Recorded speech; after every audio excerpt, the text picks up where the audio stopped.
Hello, and welcome to the Game On podcast. My name is Adam Bellow. I'm the CEO and co-founder of Breakout EDU, but I'm also a father, a serial edtech entrepreneur, and an advocate for positive change in the classroom. Each episode of the Game On podcast is going to feature a new voice from someone who's making an amazing impact and helping to pave the way for the future of education. We're going to get to explore their ideas and opinions, as well as learn about some of the successes and failures that made these amazing educational gurus who they are. All right, let's get started. All right, welcome to the Game On podcast. I'm your host, Adam Bellow, and I'm so excited to be joined with just an incredible educator, someone who's been doing a lot of cool stuff in education for a long time, the one and only Dan Ryder. Dan, welcome to the Game On podcast. Hello, my friend. It is so good to be here. I have to point out the awesomeness of your backdrop versus the bland Holiday Inn by the Bay stairwell of mine. But when you get asked to be on Game On, you don't worry about where you're going to be when you record. You just say yes. Well, I appreciate you taking the time to do this. And that's awesome. So I know you're at a conference. You said you're in Portland? Yeah, Portland, Maine, the better Portland. Not that I'm judging, but it is the better Portland. It's the National Summit for the Collaborative of Customized Learning. And mass customized learning is like this idea that came out of Chuck Schwan and B. McGarvey's work a bunch of years ago now. But it's about the idea of how can we scale up providing a more customized learning experience for learners and families and facilitators, and do so in a way that doesn't drive us insane. Right? How do we find efficiencies so that it doesn't just become personalized learning plan palooza? It becomes, this is how you access the customized parts when you need it, and here's how you kind of stay with the flow when you don't, and et cetera, et cetera. So it's a lot of talk about proficiency-based systems and a lot of talk about, this week. Have you heard about AI? It's a thing. A lot of people are talking about it. Tell me more. No, that's awesome. Well, before we dive into that, I mean, I think that's great. And I think for those listening, a lot of people, I'll talk to people and they're like, oh yeah, it's so nice the teachers get the summers off. It's like, no, they spend time like prepping for their year or bettering their craft. I just came back from ISTE. Obviously you're at an event, like everyone's investing in what, makes them a stronger leader or educator or whatever it is that they're doing in the school. So, kudos to you for being there and learning as well as sharing. We didn't introduce you yet. So I know you and I started, I think, in the same career path. I was a high school English teacher. I believe you started as a high school English teacher long ago as well. Not that long ago. You're still a young guy, but we're still spring chickens. Oh yeah, of course. I'm a trained high school English teacher. Did that for a little over 20 years. Went from being, I was never that traditional, but my grading was traditional, but I did weird stuff. We all do weird stuff, right? I had kids like analyzing Aquabats and Blink-182 lyrics, Amazing. My first year of teaching, right? Yeah. And kind of got to be known as the guy who does the weird geeky things in class and such. Yep. And then that kind of led into, it was right at the time when technology, we were getting beyond one computer classrooms, right? So to have one computer in your classroom was a big deal. And then we had just started to get into having carts, right? Yep. We called them computers on wheels, cows, right? And we had these big think pads that were the size of your arm, and so I kind of got into the technology side of things because it was exciting. And so I kind of became the English teacher that uses technology a lot, and that led into project-based learning, and that led into design thinking, and that's when everything really shifted. When I found a community of educators on the app formerly known as Twitter, we I found this community of people talking about using design as the angle in for learning, and I was like, wait, what? And the hashtag DTK12 chat, which still exists, where it's kind of, like anything, you just kind of, sometimes things just live their life. Yep. And there's still people involved and whatever, but it's okay. You kind of say, hey, It's all right. It It's all right. Let's evolves. not try to force it. Right? It evolves. It becomes part of the ethereal mists of learning, and it just surrounds all of us, more like a spirit guide than anything else. But that community was super active, super involved, and I shifted all my English teaching to teaching through a design lens. So it became problem solving through literacy, right? So Awesome. solving the problems in novels, right? So, how might we design a tiny house to help the characters in Of Mice and Men find safety and security? How might we design sanctuary spaces for the characters of Speak? How might we, like my AP Lit class, it was find their independent projects were find a novel from the approved list and then design a solution to the problem facing either the protagonist or antagonist and That's build very a cool. prototype. I mean, half the kids want to be engineers anyway, so why are we Yeah. not like leaning in on what they really want to do? None of them wanted to be lit majors. So what's the why and they still did fine on the test, kids. Spoiler alert, they all did fine on the test. Shocking. Shocking. Achieving students did well on on a test. Um, but that led directly into starting this program with a colleague at Mount Blue. We piloted this thing called the Success and Innovation Center, and it was a combination of makerspace and social work office. That's And awesome. it was really a problem-solving studio for everybody on campus. So any kid, any teacher, any staff member could walk in the door and say, I need help. And we'd say, what can we help you with today? And my favorite true story, I tell this one a lot when people ask about it, is, in the same morning, we had a kid walk in and say, I don't know where I'm going to sleep tonight. We had the valedictorian walk in and say, I don't know how to give my speech. We had a teacher saying, I am so bored of my final that I can't give it. I have to do something different. And I had another kid say, if I don't pass biology, I can't do sports. So, And that's one morning. and that was one morning. Yeah. And we handled all of it. And we met kids where they were at, and it was really cool. We had a lot of success. And the grant finished, and there was just a difference of opinion about whether or not it was worth investing local dollars into. And with that difference of opinion, I decided to leave. And so I left my home of 20 years, and I came to where I am now, which is a community regional charter school, which is a free rural public charter school in central Maine. And we serve 400 kids pre-K through 12 plus, because we even have kids doing most of their first year of college with us. Oh, that's cool. And now I'm serving as the director of design and innovation for the fantastic CRCS. And it's That's super awesome. cool and fun. I get to do all this crazy stuff and I a little bit get to, if someone's like, wow, that's a really cool title. How'd you get that title? And I'm like, well, I wrote it. And they're like, wow, that That's was a right. really good idea. That's right. Yeah, right. It's a good title.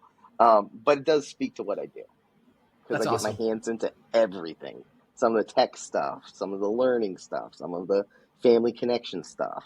I love it. I love it. That's awesome. And it's funny because as you're talking about like I did the kooky English teacher stuff. I'm thinking to myself, I'm like, same, like analyzing lyrics. We had a project we used to call Soundtrack of Your Life, where the kids would Yes, literally build a playlist for their. I mean, it was amazing. right. If we do Yeah. playlists of your life, and then you do playlists of a character, and do playlists of Yep. it's the best. 100%. Yeah. So very right? kindred spirits in that way as well. Right. You're also an author. I know I had the pleasure of reviewing a book that you and Amy Verbal wrote in 2019. I want to pretend I remember. 20 was it around then? 20 it was right it was before in the the pandemic? late teens. It was in the late teens. Yeah. And that was about creativity and it was incredible. So I don't know if that's. Thanks. I would imagine it's still available, but it is. It is. It's called Intention. Yep. Critical creativity in the classroom, and I actually was just speaking on it. I did a couple of sessions here at the conference. That's awesome. Around the ideas in it. And we're now published by the fantastic John Spencer, and his blend. Love John. Learning. That's great. Our original publisher kind of whooshed into the ether, so to speak, and Yep. John was gracious enough to let us become part of that. He and That's his wife, awesome. and it's we're really really we're excited to discover that it's as evergreen as we were hoping it would be. That's awesome. Because you must know, you've written and you've got stuff out there, and with all the work you've done, like Some of it's evergreen, some of it is not. right, and you're like, oh yeah, we're all look at this brand new thing called a QR code, Yep. and you're like, well, good thing QR code stuck around. Yeah. Because you never know if it's going to be the Betamax. This is true. This is true. As a former Google Glass wearer, and I definitely, I've ridden the wrong trends. I do have a large collection of HD DVDs that I bet on many years ago. So I've been wrong just as many times as I've been right. TV. You keep the one TV that you can play them on. Yeah, exactly. Somewhere I probably do have it because I'm a pack rat, but that's a different story for a different day. Long story. I mean, listen, what I love about, knowing your work and knowing both the writing and the stuff, and we were talking before we jumped on, like, I reached out because I just read an article that you did or were interviewed for an article in Tech and Learning about games and education. And obviously I was like, oh, hey, we should totally chat. So what I love about it is, like, you've had the 20 years of classroom experience and you're still learning through practice, and, you're calling in from a conference. Like, I think that's the type of educator that I always look up to. It's the folks that are really doing the work and still being able to kind of have their fingers in and make difference that way. So, thanks for taking some time to chat. Well, geez, yeah. But, part of it is, and I appreciate the kind words. And it's also like, I don't actually know how else to do it. Like, if I had a stronger will or like sense of self, I'd probably be like, I probably don't have to keep going to stuff and learn. Like, I could just speak or whatever. I could probably be an admin who's not with all the kids all the time, or not trying to figure out a way to offer a class or a seminar. But it's like, I don't get how to do that. I'm kind of flawed. So I just end up going to other things' detriment, probably. But it just feels like what you should do. I think it's authentic. I think it's not flawed. It's I mean, like, let's paint it with a positive, right? We'll paint it with a positive. Yeah, right? there you Thank go. you. Hey, my therapist would really appreciate you helping me reframe that. Exactly. I'll let her know. No, I mean, honestly, I think that's great. So I do have a bunch of questions we like to go on through the Game On podcast. So we'll get started. I'm stoked because these are great questions. Yeah, well, hopefully it'll be fun. So, our level 1 questions are icebreaker. And I always like to ask people, like, we're a game company. What games did you play as a kid? It could be video games. It could be, card games, board games, whatever. Like, what was your jam as a kid? So I had quite a few jams. I was lucky, kid of the 80s, right? Yep. Like, I will maintain that I grew up in the golden age of everything. People can fight me, bro. Like, I really truly believe it. Because I had an Atari when I was 4. Right. Oh, awesome. And so, and my favorite game to play on there was Star Raiders, because it had this touchpad that came with it. Yeah. And I'd build this cockpit and like a tent with the chairs and put the blanket over it. And then set up the TV in front. That's awesome. And put the touchpad down low and it had the joystick. And it became Star Wars, right? Because you could just tell any story you wanted. That's awesome. And that's what it was. And most of the time I was just like punching in random things and hitting the hyperspace button and hearing it make that weird and I played that endlessly. And so that was one of those like formative video games. And then we played a ton of board games, especially with my grandparents. They were super like just game for it, but they, and so I played everything from these old 1940s, 50s games like this game called Touring. That was like a racing game, but with cards. Okay. But it was like I want to say it was like from 38 was the copyright on it, and awesome. And so we played that. But my favorite game that came out at that time was Scotland Yard. Oh yeah. Remember where you're chasing down Mr. X, right? And it's really supposed to be like Jack the Ripper or whatever, Yeah. and they're trying to get away, and you have little bus tokens and subway tokens, and so there's hidden movement, and oh man, and I had no idea at the time just how impactful that game has been on all these hobby games that are Yeah. like, oh, it has hidden movement, and it shows that you show up every 5 turns. Yeah, you mean like Scotland Yard? Wait, what? But Yep, yeah, that's a good one. those are the two games from my earliest years, and then going further, like it just goes into Genesis and NES and well, NES and Genesis, and I was never cool enough to have a Super NES, and then PlayStation, and Yeah, yeah, then yeah. getting my first PlayStation from my then girlfriend and then wife. Um, she got me a PlayStation. I got her a leather jacket. It was a fair deal. That's good. That's a good deal. Um, Yeah, sure. you know, but yeah, and I've just been obsessed with games ever since. That's awesome. Yeah, I was reading the article you wrote and how games are important for classrooms. I mean, is there anything that you play now, or is there games that you're advocating, kids play in your school? Yeah, so I keep a little game library at school. We don't play it nearly as much as I'd like. Just it, there's a lot going on. It's and so, but some of the games I really loved in the classroom, I love Carcassonne, Mm-hmm. the Yep. tile laying game where you build Yeah, a yeah, yeah. kingdom. It's easy to score. It doesn't really matter. Like you can score it hard, score it easy, whatever. I but it's quick to learn. I like Ticket to Ride for the same reason. Like it seems like it's complicated, but then you're like, oh wait, this is all you have to do. Like yeah, but it doesn't make it easy. Yeah, We that's we fun. um we, we play a lot of Love Letter because you can break it out and do it. Quicks is the dice game of champions. Yeah, It's Quicks is fun. Yahtzee Yep. basically. So we bust out a lot of stuff, and then I have like this collection of slightly crunchier, like not really, like we're not breaking out Imperial Twilight, or Twilight Empire, or whichever. What I can't even remember. Twilight Imperium is Yeah, that nothing that anyway? takes 12 hours to read the rules. Nothing takes 12 hours to play the rules as much as I want to do that. But we've got copies of Catan, and we've got Betrayal at House on the Hill, um, uh, and some of these others that can be a social experience type Yep. thing more than That's well, awesome. let's play this game so that we get, we learn all about XYZ thing. For learning about things, I prefer to have them design games Yeah, rather than let's play the game about the thing.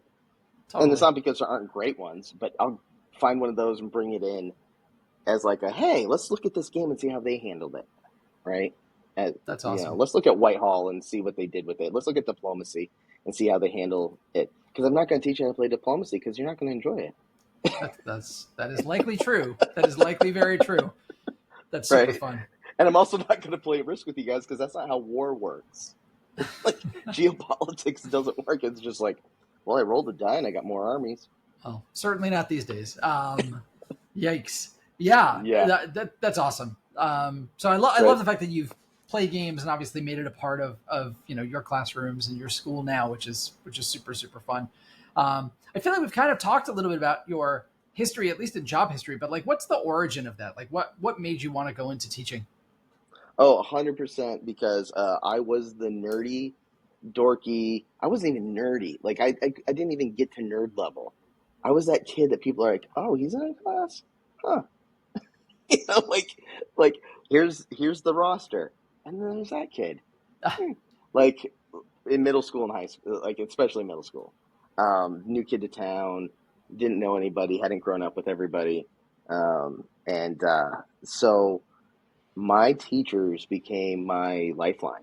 Like they were my safety net. And it wasn't because I was like in danger or threatened or like I didn't have like a particularly I didn't have any more of a traumatic childhood than most suburban kids of middle class parents in the 80s and 90s did. You know, sometimes they fought, sometimes they didn't. Sometimes I got along with them, sometimes I didn't. Sometimes I wanted to stay in my room all the time, sometimes I went outside. Like, like I had a fairly prototypical family situation, but not having a social group at school after growing up as one of the kids in a smaller Mhm. town where you knew everybody and everybody just did everything together. To shift to that during my adolescence was brutal, Yeah. and I had just teachers who just like saw value in my propensity towards making jokes of everything, but not making fun of people, just making like observational jokes and putting humor into things and trying to do something creative and telling stories through whatever we're making. So, my eighth grade teacher, Mr. Kimball, shout out. He has his own podcast and radio show every day at 4 o'clock on WZON. I think he's on WZON in Bangor, Maine. Rich Kimball, still a middle school social studies educator. Wow. He was it was his first year of teaching, and he was also a sports broadcaster, and I was the only person in the class who realized that. That's cool. So we walk in the class, I'm like, "You're Rich Kimball." He goes, "Yes, I am." I'm like, I turned to all my buddies, I'm like, "Do you know who this is?" And they're like, "No." And I'm like, "You don't watch the news. Like, this is a god." Like, That's awesome. that's how I saw it. Local sports guy. And I'm just like, floored. That's so cool. But he was so good to me and just so kind and funny and it was just laughed and he saw value in this weird kid. And to this day, I got into improv comedy. He got into improv comedy. We do shows together. That is so cool. Right? Isn't that like that is awesome?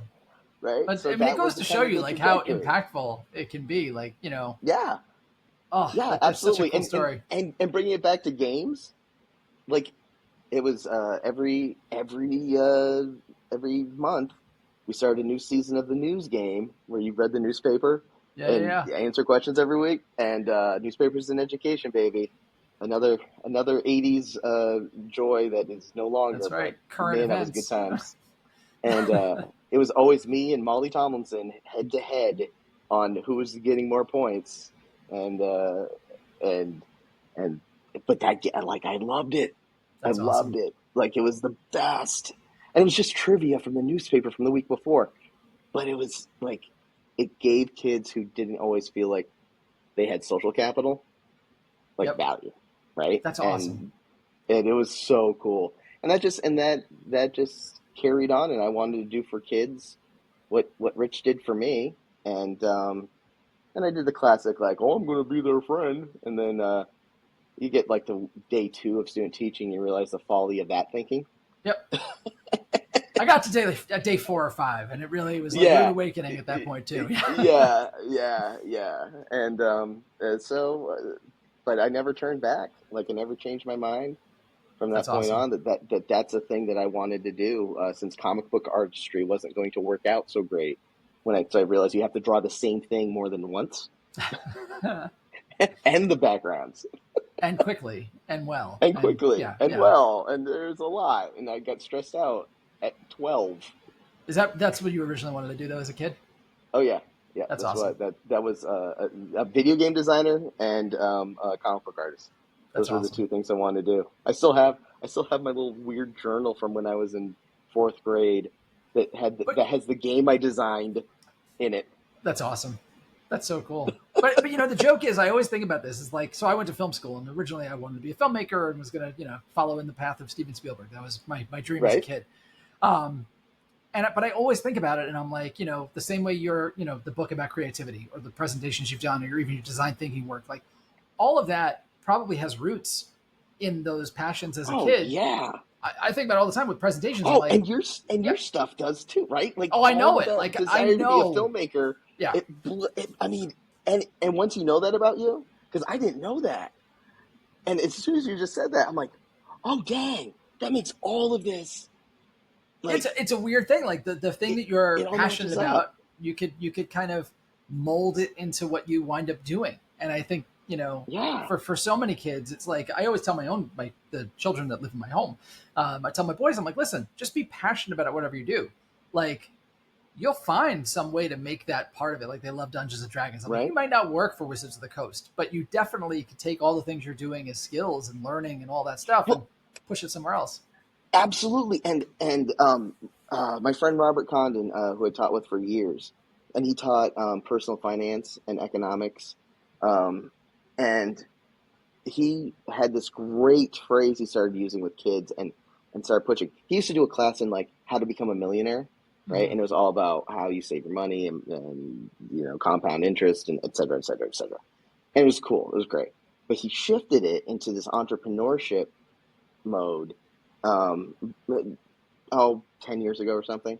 And it became much more about how to sustain an entrepreneurial spirit to basically keep your one house going, like to support your family, not to make a bazillion dollars, but can you provide for your family and be comfortable and plan for your future and do that, and your business only has to support your house. And it was like it was such an interesting shift. That's But smart. what that led to was having conversations with kids around, if you do it right and you work hard at it, you could write like modules for D&D, self-publish, get them up into bundles on Itch.io Yep. or in Yep. any of the different publishing opportunities that are there. Now, are you going to make a bazillion dollars doing it? Probably not.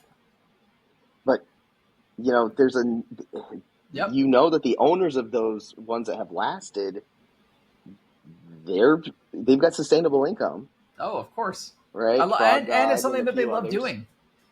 That's it. So you can do the thing you love. You can experiment with turning the thing you love into a job, which has its pluses and minuses too, right? Sure.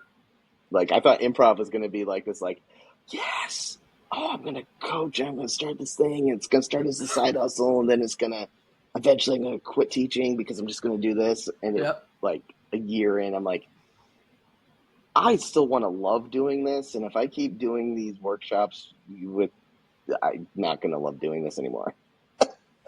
Yeah. So it shifted, but yeah, I think, I love that they love D&D. Yeah. Well, They should get all their stuff up on the my son's game. working Was on it spending Game his Masters summer. Guild or whatever? Yeah. He's actually building like his own module for something, and his goal this summer is to get it up on I don't know, Kickstarter, but like some sort of like service. I was like, yeah, great. We have a group of educators who didn't know how to play, and my buddy was really, really good at it, and I had just started playing right at the beginning of the pandemic.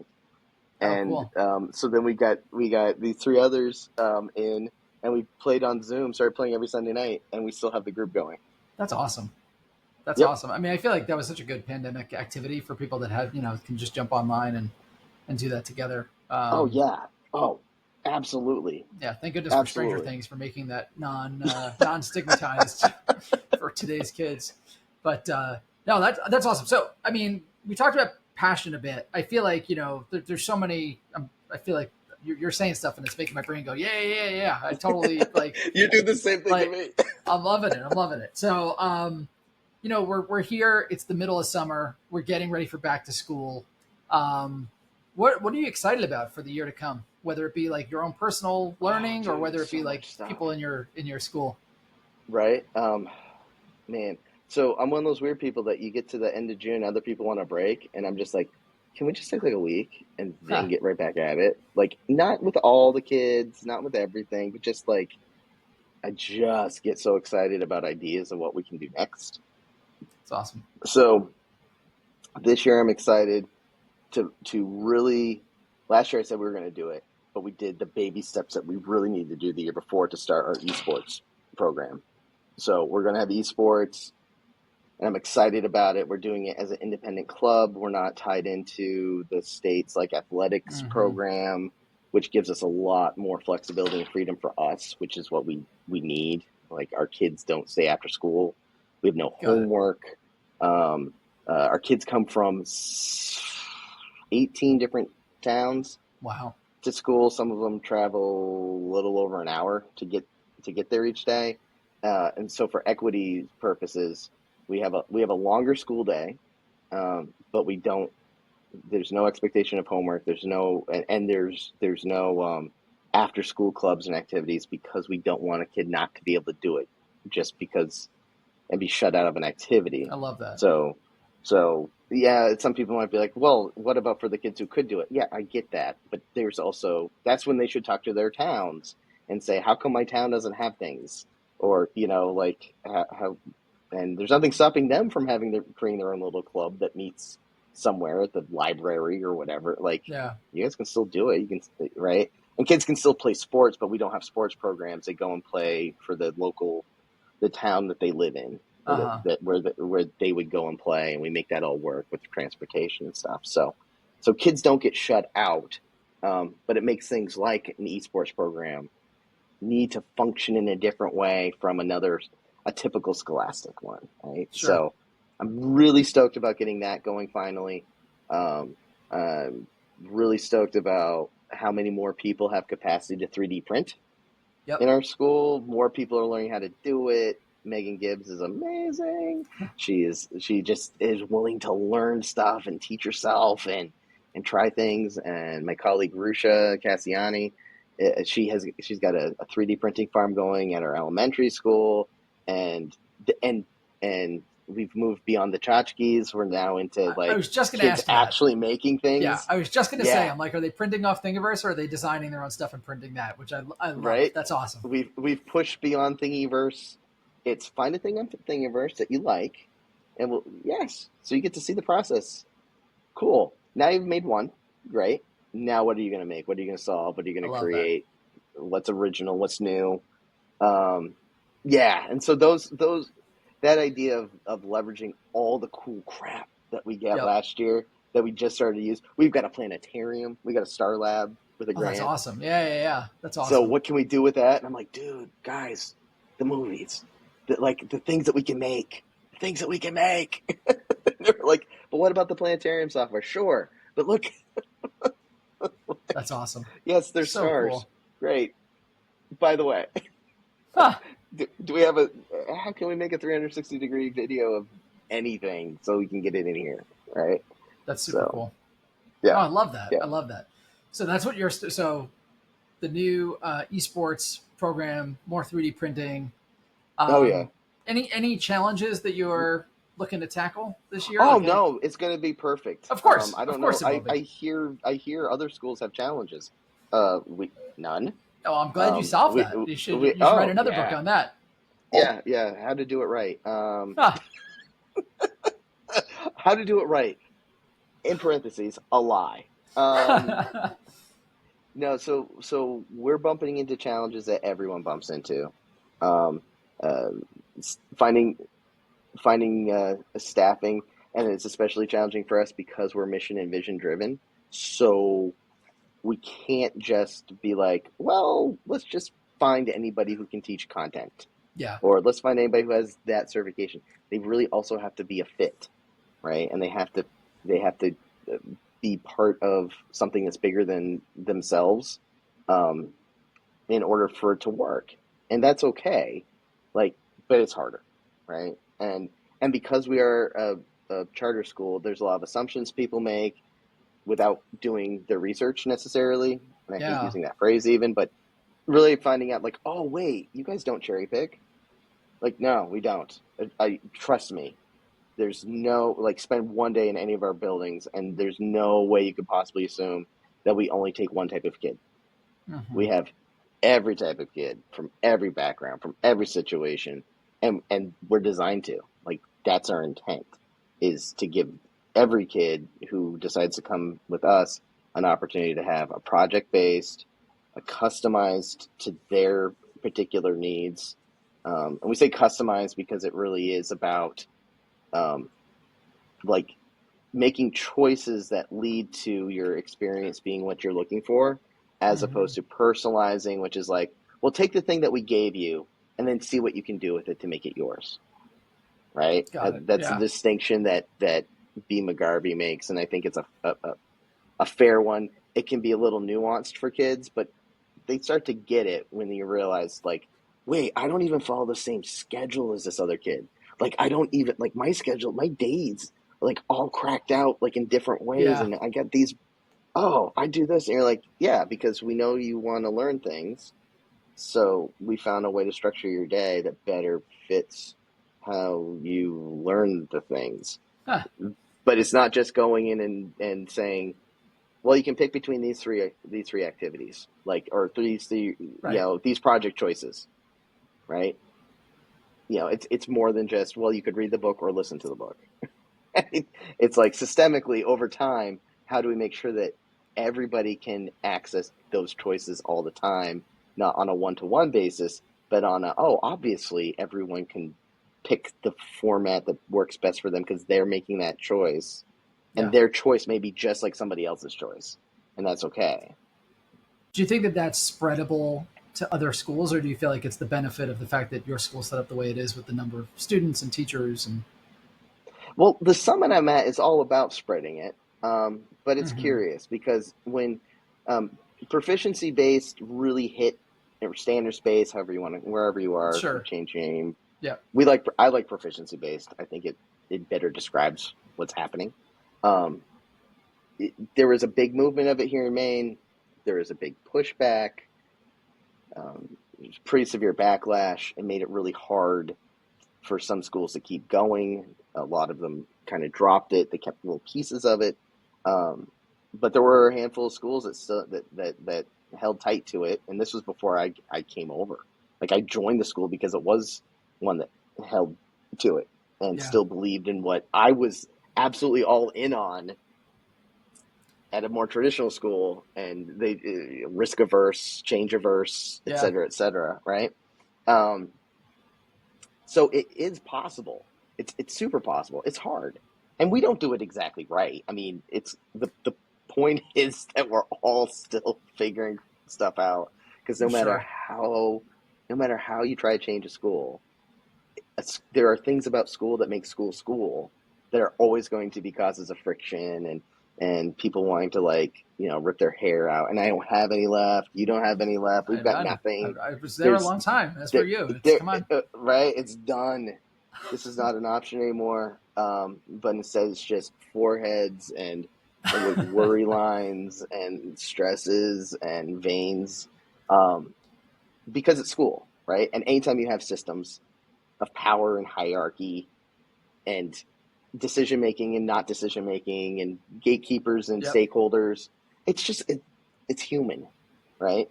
So um, I think we do a better than average job of moving through all that stuff, Yeah. you That's know. great. And I think, and really, to go back to your original question, can other people do it? Yeah, absolutely. But it does take It takes that mindset shift. it takes that mindset shift, and everyone's at least got to be headed in the same direction, even if they degree like violently about how to go down that road. That's fine. At least we know we're going down that road. Yeah. Yeah. I mean, listen, I think that that's true in life. It's, with schools or businesses or whatever. That's always Yeah, that. If you're swimming in the same direction, you're bound to get to the same spot, as opposed to yeah. people going in different roles. So that's a good segue point. And I guess we'll kind of wrap it up because I know our time is running short.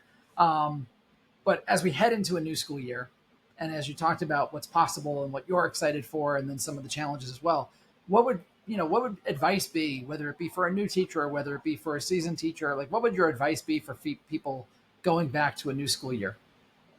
Lean into the joy. Just like do the and what I mean by that is there's so much cynicism, and it's so easy. And I mean, just this morning I sent the most cynical text message to my super good friend and principal Elizabeth, and because I was just feeling just like this ain't gonna happen. Like, this idea I have that I want to do just can't happen. It won't happen. Why am I even trying? Da da da da da da da da. Right? And and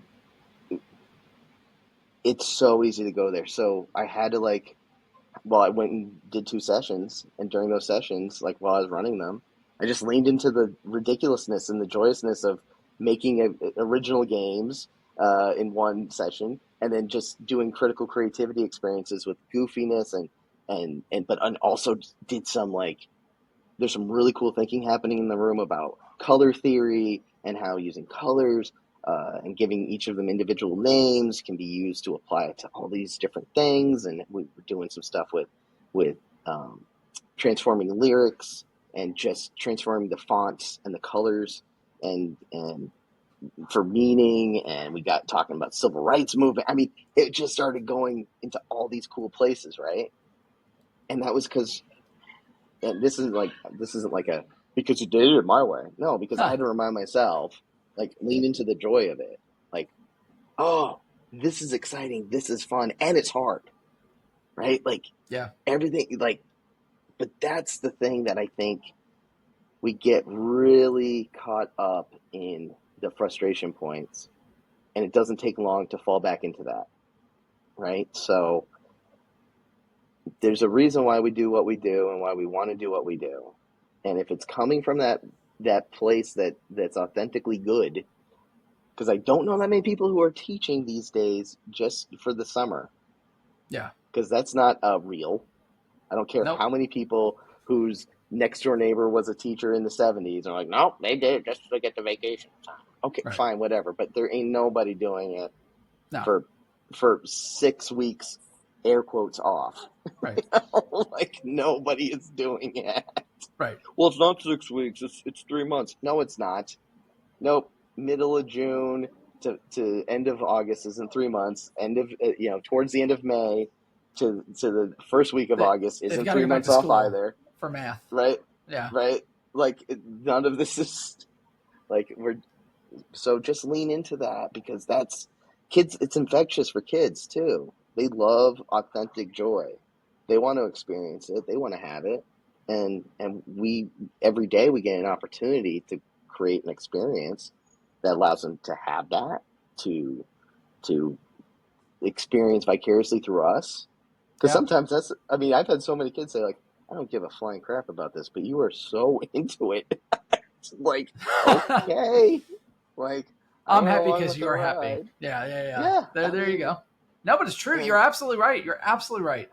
And you can listen, going back to your own story about you growing up with your teacher that was the sportscaster, it's those personalities and the way that they approach any situation, whether it be a student that's interested in what they do or whatever. That, like any human interaction, it feeds off one another.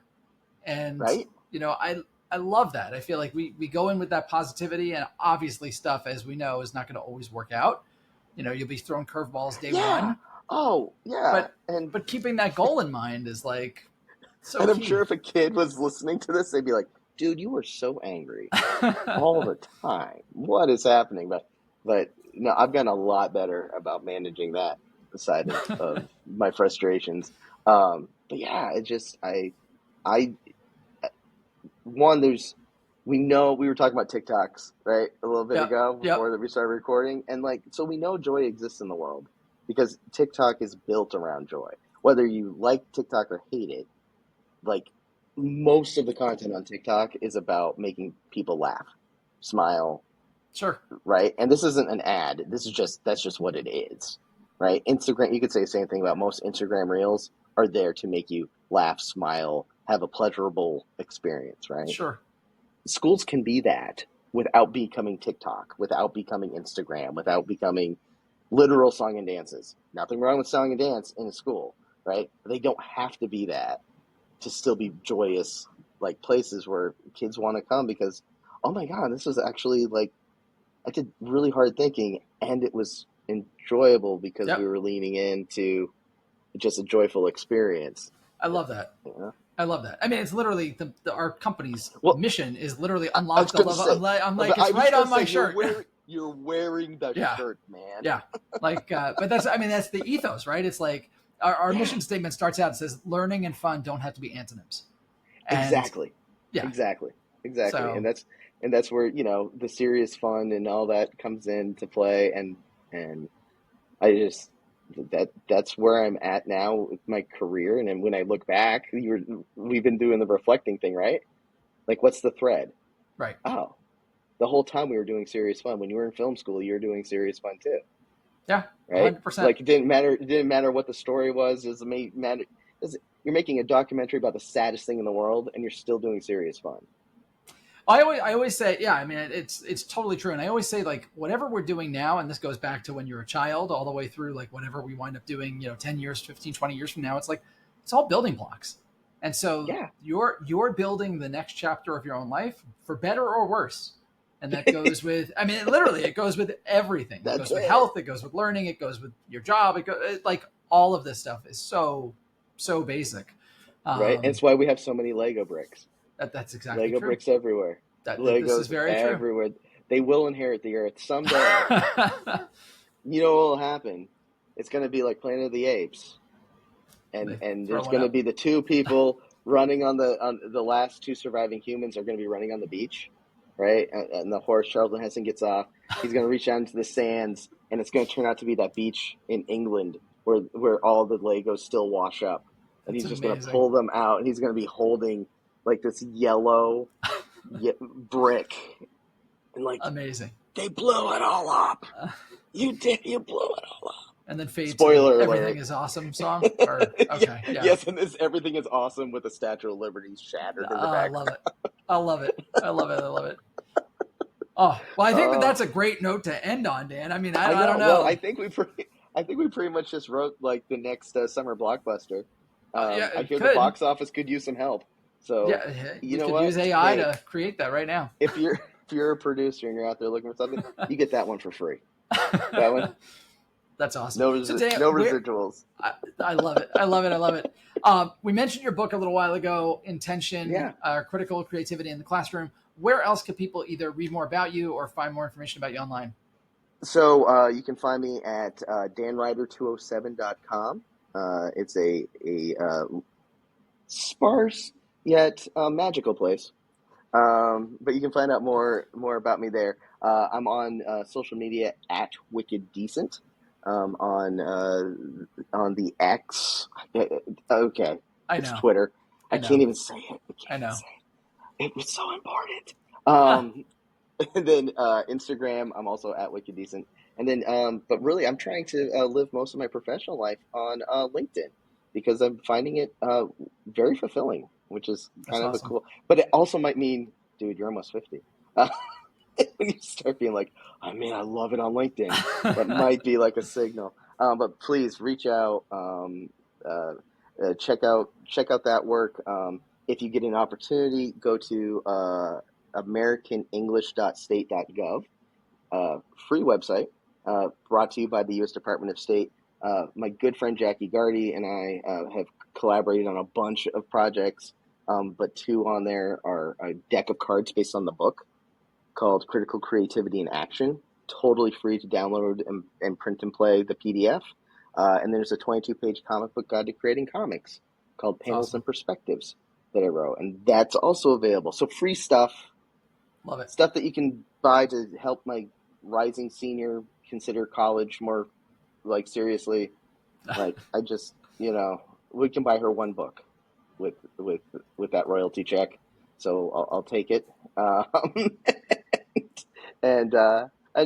But please, I love connecting people, and I love connecting people to other people. So please find me and see if I can help you out in any way. Awesome. Well, Dan, thank you so much for joining me. Everyone else, until the next time, game on.